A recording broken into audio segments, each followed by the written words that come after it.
నమస్కారం. స్వతంత్ర ఫోకస్ కార్యక్రమానికి స్వాగతం. డీలిమిటేషన్ నియోజకవర్గాల పునర్విభజన పైకి కేవలం భౌగోళిక సరిహద్దుల సర్దుబాటులా కనిపించే ఒక ప్రక్రియ. కానీ ఇది రాబోయే రోజుల్లో భారత ప్రజాస్వామ్య స్వరూపాన్నే శాశ్వతంగా మార్చబోతున్న ఒక సంచలనాత్మక ఘట్టం. ఒకవైపు ఒక వ్యక్తి ఒకే ఓటు ఒకే విలువ అంటూ రాజ్యాంగ సమానత్వం కోసం కేంద్ర ప్రభుత్వం తెస్తున్న వాదనలు, మరోవైపు జనాభాను అదుపు చేసి అభివృద్ధి పథంలో నడిపించేందుకు తమ రాజకీయ ప్రాబల్యాన్ని కోల్పోతున్నామని ఆందోళన చెందుతున్న ప్రగతిశీల దక్షిణాది రాష్ట్రాలు. ఇది కేవలం ఉత్తరాది దక్షిణాది మధ్య రాజ్యాధికార పోరు మాత్రమేనా, లేక రాజ్యాంగ పరిమితులను సవాలు చేసే ముప్పుగా మారబోతుందా? ఈ ప్రక్రియతో ఉమ్మడి తెలుగు రాష్ట్రాలైన ఆంధ్రప్రదేశ్, తెలంగాణలో అసెంబ్లీ, పార్లమెంట్ స్థానాల సంఖ్య ఎంత పెరగబోతుంది? స్థానిక రాజకీయ సమీకరణాలు, గ్రామీణ పట్టణ ఓటర్ల బలాబలాలు ఎలా మారబోతున్నాయి? అదే సమయంలో దశాబ్దాలుగా చట్టసభల్లో సముచిత స్థానం కోసం పోరాడుతున్న బీసీ సామాజిక వర్గాలకు ఈ డీలిమిటేషన్ ఎలాంటి చారిత్రక అవకాశాన్ని ఇవ్వబోతుంది? కేంద్రం వర్సెస్ ఇండియా కూటమి సిద్ధాంత సమరం, తెలుగు రాష్ట్రాల లాభనష్టాల అంచనా, దక్షిణాదికి రక్షణ కవచంతో పాటు బీసీ సాధికారతను సాకారం చేసి పరిష్కార మార్గాలపై ఇవాల్టి స్వతంత్ర ఫోకస్. భారత ప్రజాస్వామ్య వ్యవస్థలో అత్యంత కీలకమైన సున్నితమైన రాజకీయ పరిణామం డీలిమిటేషన్ లేదా నియోజకవర్గాల పునర్విభజన. ఒకవైపు రాజ్యాంగబద్ధంగా ప్రతి ఓటరుకు సమాన ఓటు విలువ కల్పించాలని కేంద్రంలోని ఎన్డీఏ ప్రభుత్వం పట్టుబడుతూ ఉంటే, మరోవైపు ఇది జనాభాను నియంత్రించిన దక్షిణాది రాష్ట్రాలకు వేస్తున్న రాజకీయ శిక్ష అని ఇండియా కూటమి తీవ్రంగా ఖండిస్తోంది. ఇది కేవలం సీట్ల సర్దుబాటు మాత్రమేనా, లేక ఉత్తరాది దక్షిణాది రాష్ట్రాల మధ్య రాజకీయ ప్రాబల్యాన్ని శాశ్వతంగా మార్చివేసే వ్యూహమా? కేంద్రం తెస్తున్న సిద్ధాంతాలు ఏంటి? ప్రతిపక్షాలు లేవనెత్తున్న అభ్యంతరాలు ఏంటి? పార్లమెంట్లో ఏర్పడే రాజ్యాంగ ప్రతిష్టంభన నుంచి ఈశాన్య రాష్ట్రాల సవాళ్ల వరకు డీలిమిటేషన్ వెనుక ఉన్న లాభ నష్టాలపై ఓ లుక్ ఇద్దాం.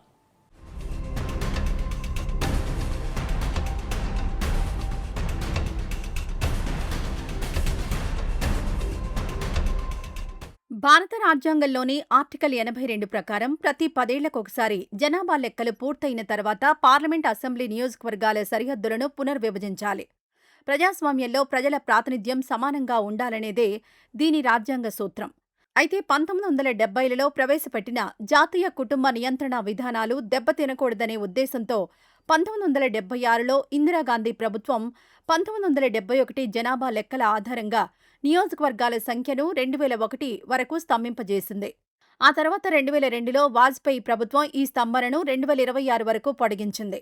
ఈ సుదీర్ఘ విరామం ముగుస్తూ ఉండడంతో చట్టబద్ధమైన బాధ్యతను నెరవేర్చడమే తమ లక్ష్యమని కేంద్రం స్పష్టం చేస్తోంది.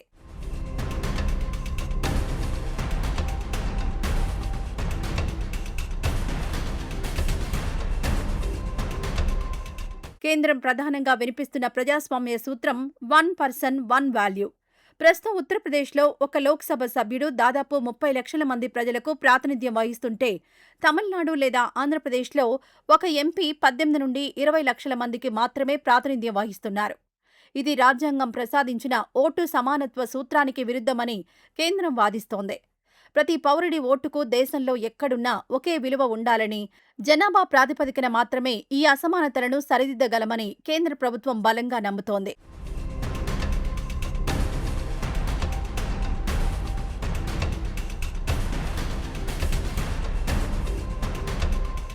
భారతదేశం ప్రపంచంలోనే అత్యధిక జనాభా కలిగిన దేశంగా అవతరించింది. ప్రపంచ సగటుతో పోలిస్తే మన దేశంలో ఒక్కో ఎంపీ ప్రాతినిధ్యం వహిస్తున్న జనాభా సంఖ్య అత్యంత ప్రతికూలంగా ఉంది.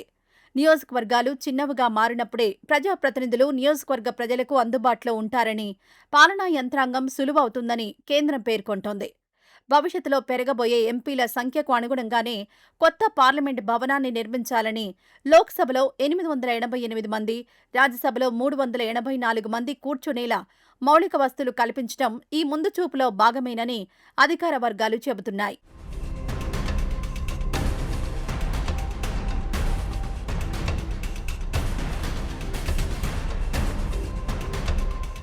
మరోవైపు ఇండియా కూటమితో పాటు దక్షిణాది ప్రాంతీయ పార్టీలు ఈ వాదనను తీవ్రంగా ఖండిస్తున్నాయి.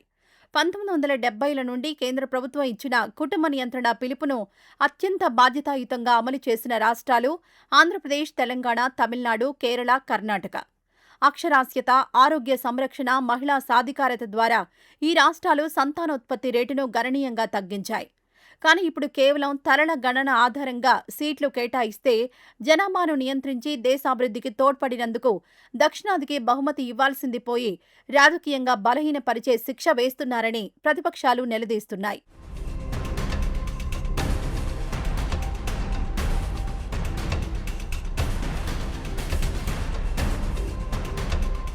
పునర్విభజన తర్వాత ఉత్తరప్రదేశ్, బీహార్, మధ్యప్రదేశ్, రాజస్థాన్ వంటి రాష్ట్రాల లోక్సభ స్థానాలు అత్యంత వేగంగా పెరుగుతాయి.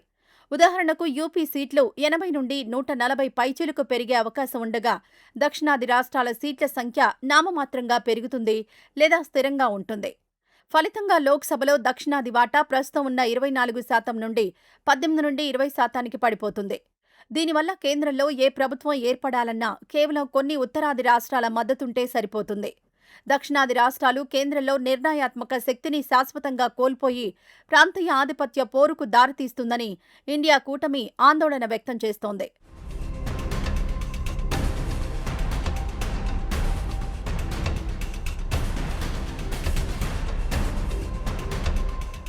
డీలిమిటేషన్ ప్రక్రియను యథాతథంగా అమలు చేయాలన్నా లేదా దక్షిణాదికి అనుకూలంగా మార్పులు చేయాలన్నా పార్లమెంట్లో రాజ్యాంగ సవరణలు తప్పనిసరి.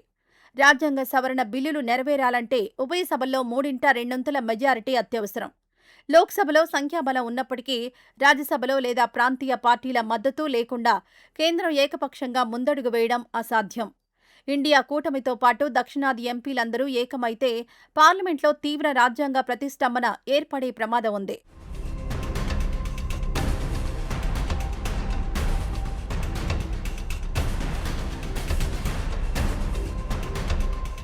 భారతదేశం రాష్ట్రాల కూటమి ప్రజాస్వామ్యంలో కేవలం సంఖ్యాబలమే కాకుండా విభిన్న సంస్కృతులు, భాషలు కలిగిన ప్రాంతాల భాగస్వామ్యం అత్యంత కీలకం. 15వ ఆర్థిక సంఘం ఇప్పటికే జనాభా ప్రాతిపదికన పన్నుల కేటాయింపులో దక్షిణాదికి కోత విధించింది. ఇప్పుడు రాజకీయ ప్రాతినిధ్యం కూడా తగ్గితే కేంద్ర బడ్జెట్, పన్నుల పంపిణీ, ప్రత్యేక ప్యాకేజీలు, పరిశ్రమల కేటాయింపుల్లో దక్షిణాది తీవ్ర వివక్షకు గురవుతుంది. ఎక్కువ పన్నులు చెల్లించే దక్షిణాది రాష్ట్రాలకు నిధుల కేటాయింపులో తక్కువ ప్రాధాన్యత దక్కడం సమైక్య వ్యవస్థకు ప్రమాదకరమని ప్రాంతీయ పార్టీలు వాదిస్తున్నాయి.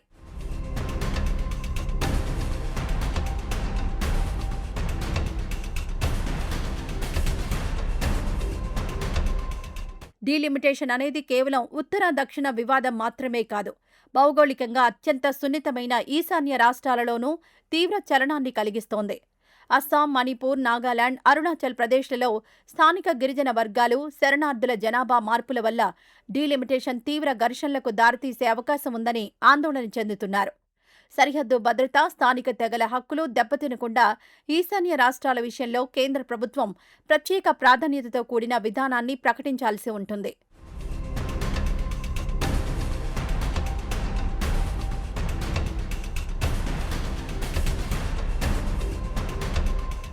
ఇండియా కూటమి తెస్తున్న మరొక ప్రధాన సైద్ధాంతిక సవాల్ సామాజిక న్యాయం. కేవలం జనాభా సరిహద్దులను మార్చడం వల్ల ప్రజాస్వామ్యానికి పూర్తిస్థాయి న్యాయం జరగదని, చట్టసభల్లో అత్యధిక జనాభా కలిగిన వెనుకబడిన తరగతులకు సముచిత స్థానం దక్కాలని డిమాండ్ చేస్తున్నాయి. 2026 డీలిమిటేషన్కు ముందే సమగ్ర శాస్త్రీయ కుల గణన జరపాలని, దేశవ్యాప్తంగా బీసీ జనాభా శాతాన్ని అధికారికంగా తేల్చాలని కాంగ్రెస్, సమాజ్వాదీ పార్టీ, ఆర్జేడీ సహా పలు పార్టీలు పట్టుబడుతున్నాయి.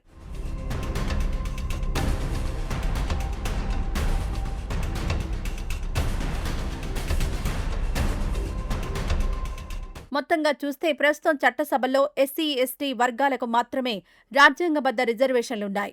పెరగబోయే 800 పైచిలుకు లోక్సభ స్థానాల్లో బీసీ వర్గాలకు కనీసం 33% నుండి 50% రిజర్వేషన్లు కల్పించాలని బీసీ సంఘాలు ఇండియా కూటమి కోరుతున్నాయి.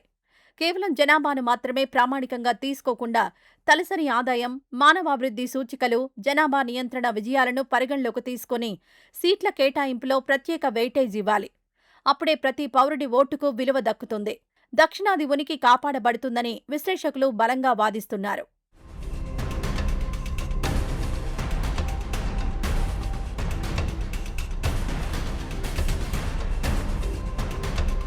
డీలిమిటేషన్ ప్రక్రియ ముంచుకొస్తున్న కొద్దీ ఉమ్మడి తెలుగు రాష్ట్రాలైన ఆంధ్రప్రదేశ్, తెలంగాణలో ఒక రకమైన ఉత్కంఠ, రాజకీయ చలనం కనిపిస్తోంది.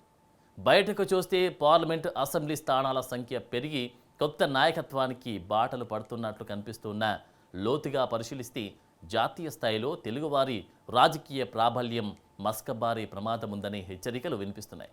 ఒకవైపు 2014 విభజన చట్టం ప్రకారం పెరగాల్సిన అసెంబ్లీ సీట్ల హామీ నెరవేరే అవకాశం ఉన్నప్పటికీ నియోజకవర్గాల సరిహద్దుల మార్పులు, పట్టణ ప్రాంతాల్లో పెరగబోయే రాజకీయ ప్రాబల్యం ఎలాంటి పరిణామాలకు దారితీస్తాయి? సంఖ్యాపరంగా దక్కే లాభాలేంటి? జాతీయ స్థాయిలో మూల్యం చెల్లించుకోబోతున్న నష్టాలేంటి?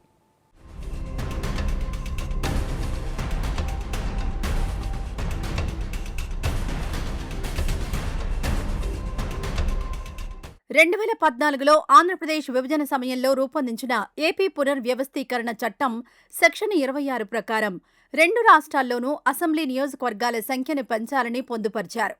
విభజన నాటి నిబంధన ప్రకారం ఆంధ్రప్రదేశ్లో శాసనసభ సీట్లను 175 నుండి 225కి, తెలంగాణలో 119 నుండి 153కి పెంచాల్సి ఉంది. అయితే రాజ్యాంగంలోని ఆర్టికల్ 173 ప్రతిబంధకంగా మారడంతో గత 10 ఏళ్లుగా ఈ సీట్ల పెంపు నిలిచిపోయింది. రాబోయే డీలిమిటేషన్ ద్వారా ఈ రాజ్యాంగ చిక్కులు తొలగిపోయి దశాబ్ద కాలంగా పెండింగ్లో ఉన్న విభజన చట్టం హామీ నెరవేరడానికి మార్గం సుగమం అవుతుంది.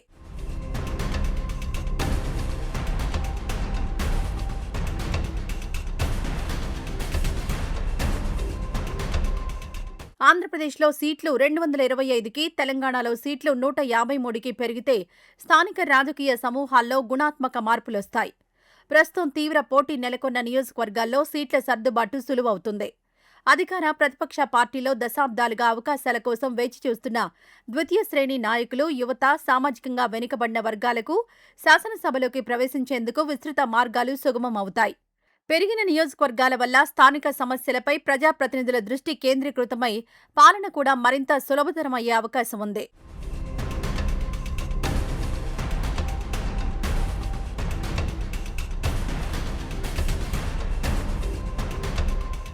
డీలిమిటేషన్ అంటే కేవలం స్థానాల పెంపు మాత్రమే కాదు. ప్రతి అసెంబ్లీ, పార్లమెంట్ నియోజకవర్గ భౌగోళిక సరిహద్దులు సంపూర్ణంగా మారిపోతాయి. కొన్ని పాత చారిత్రక నియోజకవర్గాలు రద్దవడం లేదా కొత్త మండలాలు కలవడం జరుగుతుంది. దీనివల్ల సిట్టింగ్ ఎమ్మెల్యేలు, ఎంపీల సంప్రదాయ ఓటు బ్యాంకులు, సామాజిక సమీకరణాలు ఒక్కసారిగా మారే ప్రమాదం ఉంది. అనేక నియోజకవర్గాల్లో దశాబ్దాలుగా ఏకఛత్రాధిపత్యం వహిస్తున్న నాయకుల రాజకీయ భవిష్యత్తు తలకిందులయ్యే అవకాశం ఉంది.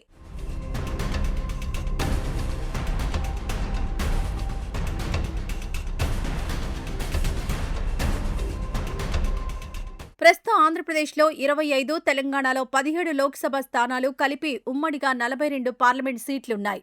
డీలిమిటేషన్ ప్రక్రియ సమగ్రంగా జరిగితే కేవలం జనాభా పెంపు ప్రాతిపదికన ఏపీలో లోక్సభ స్థానాలు 28 నుండి 30 వరకు, తెలంగాణలో 20 నుండి 22 వరకు పెరిగే అవకాశం ఉంది. ఉమ్మడిగా తెలుగు రాష్ట్రాల నుండి లోక్సభకు వెళ్లే ఎంపీల సంఖ్య 42 నుంచి దాదాపు 52 స్థానాల వరకు చేరవచ్చు. సంఖ్యాపరంగా చూస్తే ఇది తెలుగు ప్రజల గళాన్ని ఢిల్లీ పీఠం వద్ద వినిపించడానికి కొంతవరకు సహాయపడుతుంది.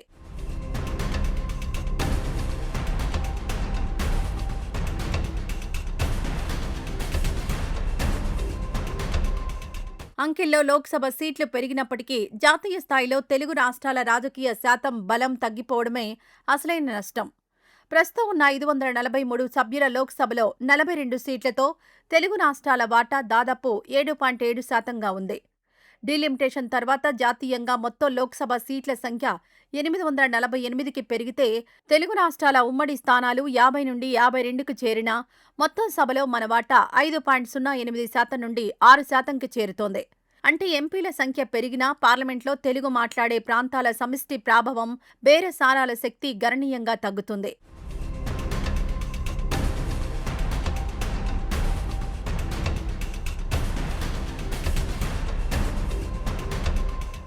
గత 2 దశాబ్దాల్లో తెలంగాణలోని గ్రేటర్ హైదరాబాద్, రంగారెడ్డి, మేడ్చల్ పరిసర ప్రాంతాల్లోనూ, ఏపీలోని విశాఖపట్నం, విజయవాడ, గుంటూరు, తిరుపతి అర్బన్ పరిధిలోనూ జనాభా విపరీతంగా పెరిగింది. డీలిమిటేషన్ తర్వాత పెరిగే కొత్త అసెంబ్లీ, పార్లమెంట్ సీట్లలో సింహభాగం ఈ పట్టణ ప్రాంతాలకే దక్కుతాయి. దీనివల్ల తెలుగు రాష్ట్రాల రాజకీయం గ్రామీణ ప్రాబల్యం నుండి పట్టణ ఓటర్ల ప్రాబల్యం వైపు మొగ్గు చూపుతుంది. ఐటీ, పారిశ్రామిక, పట్టణ, మధ్యతరగతి సమస్యలే రాజకీయ పార్టీల ప్రధాన ఎజెండాగా మారే అవకాశం ఉంది.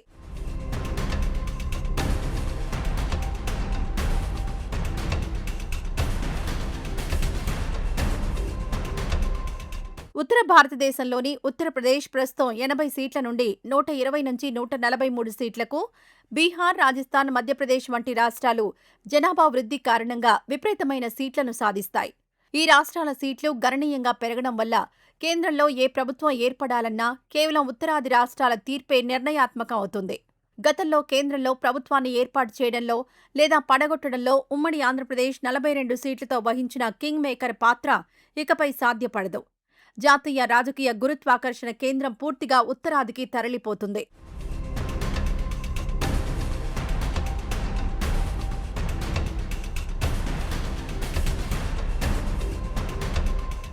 రాజకీయ ప్రాతినిధ్యం తగ్గడం అనేది నేరుగా ఆర్థిక కేటాయింపులపై ప్రభావం చూపుతుంది.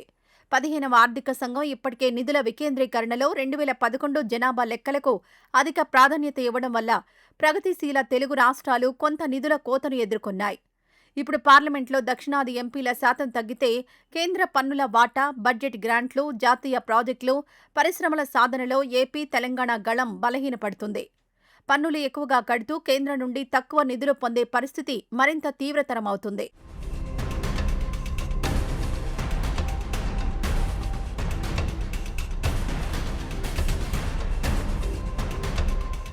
ఆంధ్రప్రదేశ్కు సంబంధించి విభజన చట్టంలోని హామీలైన ప్రత్యేక హోదా, రైల్వే జోన్, విశాఖపట్నం కాపెక్స్ గ్రాంట్లు, అమరావతి రాజధాని నిధులు లేదా తెలంగాణకు చెందిన కాజీపేట కోచ్ ఫ్యాక్టరీ, బయ్యారం ఉక్కు కర్మాగారం వంటి పెండింగ్ అంశాలపై కేంద్రంపై ఒత్తిడి తెచ్చే శక్తి తెలుగు ఎంపీలకు తగ్గుతుంది. పార్లమెంట్లో సంఖ్యాబలం ప్రాధాన్యత కోల్పోయినప్పుడు ఏ రాజకీయ పార్టీ కూడా తెలుగు రాష్ట్రాల ప్రాంతీయ ప్రయోజనాల కోసం కేంద్ర ప్రభుత్వంపై గట్టిగా పోరాడే స్థితిలో ఉండదు.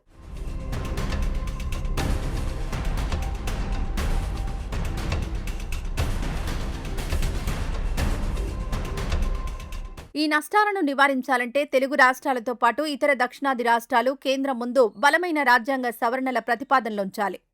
కేవలం తలల గణన ఆధారంగా కాకుండా రాష్ట్రాలు సాధించిన ఆర్థికాభివృద్ధి, జనాభా నియంత్రణ విజయాలను బట్టి ప్రత్యేక పర్ఫార్మెన్స్ వెయిటేజ్ ఇవ్వాలి. లేదా అమెరికాలోని సెనేట్ నమూనాను అనుసరించి లోక్సభలో సీట్లు తగ్గినా రాజ్యసభలో అన్ని రాష్ట్రాలకు సమాన ప్రాతినిధ్యం కల్పిస్తూ ఆర్థిక, రాజ్యాంగ సంబంధిత బిల్లులపై రాజ్యసభకు ప్రత్యేక వీటో అధికారాలిచ్చేలా రాజ్యాంగాన్ని సవరించాలి. అప్పుడే తెలుగు రాష్ట్రాల ఆత్మ గౌరవం, రాజకీయ మనుగడ సురక్షితంగా ఉంటాయి.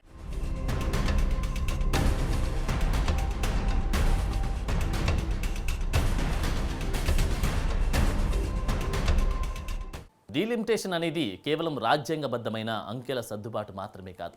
అది భారత సమైక్య వ్యవస్థ మనుగడకు, దేశంలో సామాజిక న్యాయ సాధనకు ఎదురవుతున్న అతిపెద్ద పరీక్ష. జనాభాను అదుపు చేసి దేశాభివృద్ధికి తోడ్పడిన దక్షిణాది రాష్ట్రాలు తమ రాజకీయ ప్రాబల్యాన్ని కోల్పోకుండా ఉండాలంటే ఎలాంటి రాజ్యాంగ రక్షణలు కావాలి? ఎస్సీ, ఎస్టీ నియోజకవర్గాల రొటేషన్ నుంచి దశాబ్దాలుగా సముచిత ప్రాతినిధ్యం కోసం ఎదురుచూస్తున్న వెనుకబడిన తరగతులకు ఈ పునర్విభజన ఎలా ఒక చారిత్రక అవకాశం మారబోతుంది? దక్షిణాది రాష్ట్రాల ఆత్మగౌరవాన్ని కాపాడే వినూత్న ఫార్ములాలు ఏంటి? బీసీ సాధికారతకు మార్గం సుగమం చేసి రాజ్యాంగ సంస్కరణలు ఏంటి? ఈ కీలక పరిష్కార మార్గాలపై ఫోకస్.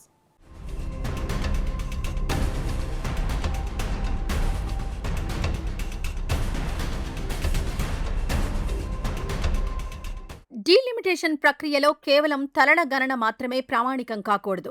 బాధ్యతాయుతంగా ప్రవర్తించిన రాష్ట్రాలను ప్రోత్సహించేలా వినూత్న ఫార్ములాను రూపొందించాలి.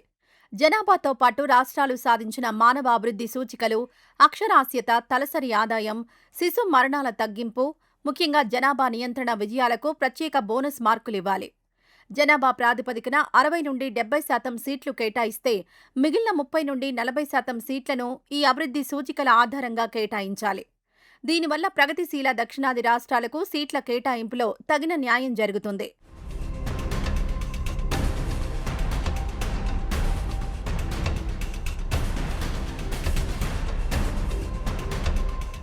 అమెరికా సమైక్య వ్యవస్థలో చిన్న రాష్ట్రమైనా, పెద్ద రాష్ట్రమైనా అక్కడ ప్రతి రాష్ట్రానికి 2 సెనేటర్లుంటారు.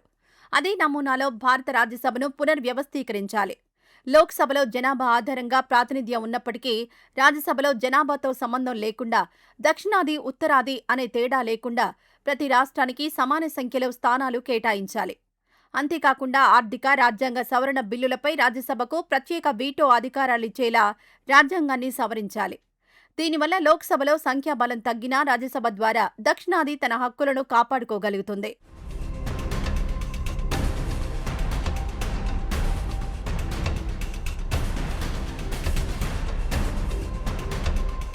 రాజ్యాంగ సవరణ ద్వారా లోక్సభలో దక్షిణాది రాష్ట్రాల శాతం వాటా మారకుండా ఒక పరిమితిని విధిస్తూ రీజనల్ క్యాంపింగ్ విధానం తీసుకురావాలి.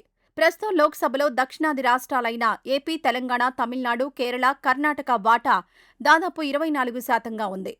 కొత్తగా లోక్సభ స్థానాలు ఎన్ని పెరిగినా, అంటే 800 లేదా 900 చేరినా అందులో దక్షిణాది ప్రాతినిధ్యం 24% తగ్గకుండా రాజ్యాంగ హామీ ఇవ్వాలి. ఉత్తరాదిలో జనాభా ప్రాతిపదికన ఎంపీ సీట్లు పెంచినా దక్షిణాదికి ఫిక్స్డ్ నిష్పత్తి ఆధారంగా సీట్లను కేటాయిస్తే సమాఖ్య సమతుల్యత దెబ్బతినకుండా ఉంటుంది.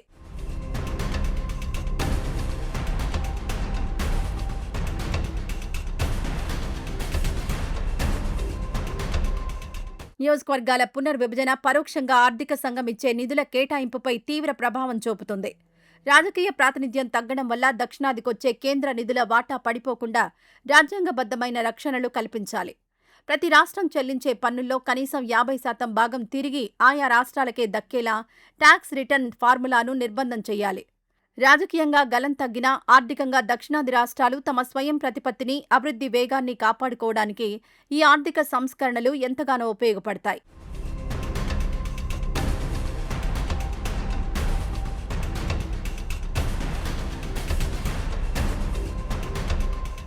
డీలిమిటేషన్ ప్రక్రియలో ఎస్సీ, ఎస్టీ రిజర్వ్డ్ నియోజకవర్గాల సంఖ్య కూడా జనాభా ప్రాతిపదికన పెరుగుతుంది.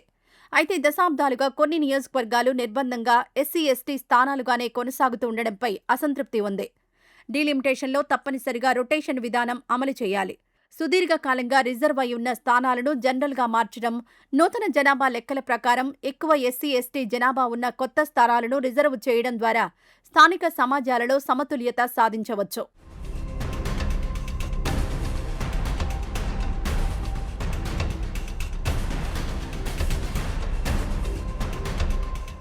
సామాజిక న్యాయ సాధనలో అత్యంత కీలకమైన అడుగు శాస్త్రీయ కులగణన.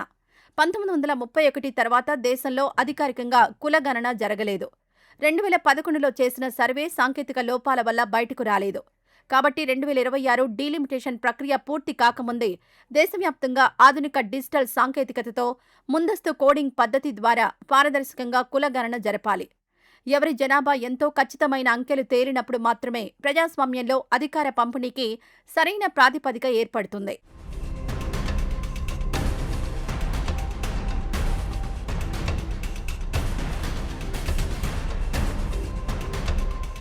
ప్రస్తుతం లోక్సభ, అసెంబ్లీలలో ఎస్సీ, ఎస్టీ వర్గాలకు జనాభా ప్రాతిపదికన రాజ్యాంగబద్ధ రిజర్వేషన్లు అమలవుతున్నాయి.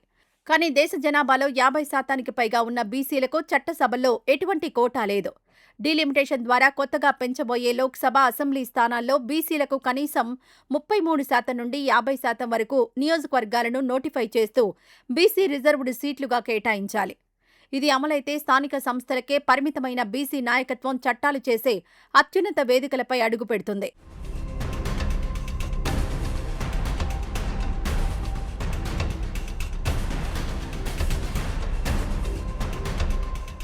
బీసీ వర్గాల్లో వందలాది కులాలున్నాయి. పెరిగిన సీట్లు కేవలం ఆర్థికంగా, రాజకీయంగా ప్రభావం ఉన్న కొన్ని బాహుబల బీసీ కులాలకే పరిమితం కాకూడదు.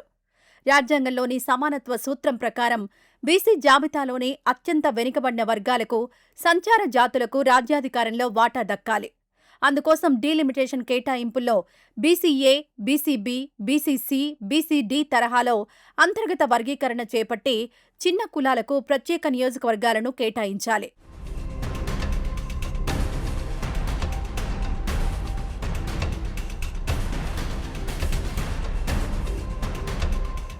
ఇటీవల ఆమోదించిన మహిళా రిజర్వేషన్ చట్టం డీలిమిటేషన్ ప్రక్రియ ముగిసిన తర్వాతే అమల్లోకొస్తుంది. చట్టసభల్లో మహిళలకు కేటాయించే 33% స్థానాల్లో బీసీ మహిళలకు ప్రత్యేక సబ్ కోటా కల్పించాలనే డిమాండ్ అత్యంత సమంజసమైనదే. ఒకవేళ ఈ సబ్ కోటా లేకపోతే పెరిగే మహిళా స్థానాలు కేవలం ఉన్నత ధనిక వర్గాలకే పరిమితమయ్యే ప్రమాదం ఉంది.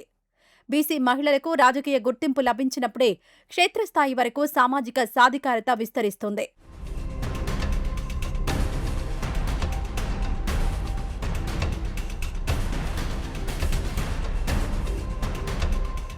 మొత్తంగా చూస్తే డీలిమిటేషన్ అనేది దేశాన్ని విభజించే అంశంగా మారకూడదు.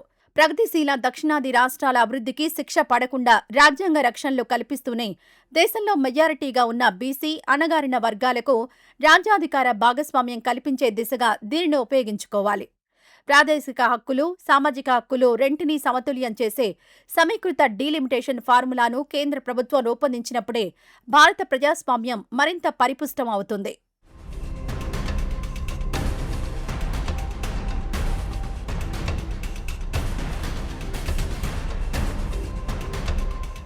చూసారుగా, డీలిమిటేషన్ చుట్టూ తిరుగుతున్న సున్నితమైన రాజకీయ, రాజ్యాంగ, సామాజిక కోణాలను, అభివృద్ధిని సాధించి జనాభాను నియంత్రించిన దక్షిణాది రాష్ట్రాలకు రాజ్యాంగపరమైన రక్షణలు కల్పిస్తూ ఆత్మగౌరవాన్ని కాపాడడం ఒక ఎత్తైతే, శతాబ్దాలుగా వెనుకబడిన బీసీ వర్గాలకు చట్టసభల్లో రిజర్వేషన్లు కల్పించి సామాజిక న్యాయం చేకూర్చడం మరొక ఎత్తు. ప్రాంతీయ హక్కులు, సామాజిక ఆంక్షలు దెబ్బతినకుండా కేంద్ర ప్రభుత్వం ఎలాంటి సమతుల్య ఫార్ములాను రూపొందిస్తుంది? లోక్సభలో తమ గలం తగ్గకుండా దక్షిణాది రాష్ట్రాల ముఖ్యమంత్రులు, ప్రాంతీయ పార్టీలు ఏకతాటిపైకి వచ్చి ఎలాంటి ఒత్తిడి తెస్తాయి అనేది రాబోయే రోజుల్లో భారత రాజకీయాల్లో అత్యంత కీలకంగా మారనుంది. ఇది ఇవాల్టి స్వతంత్ర ఫోకస్. రేపు మరో అంశంతో మళ్ళీ కలుద్దాం. నిరంతర వార్తా స్రవంతి కోసం చూస్తూనే ఉండండి మీ స్వతంత్ర ఛానల్. నమస్కారం.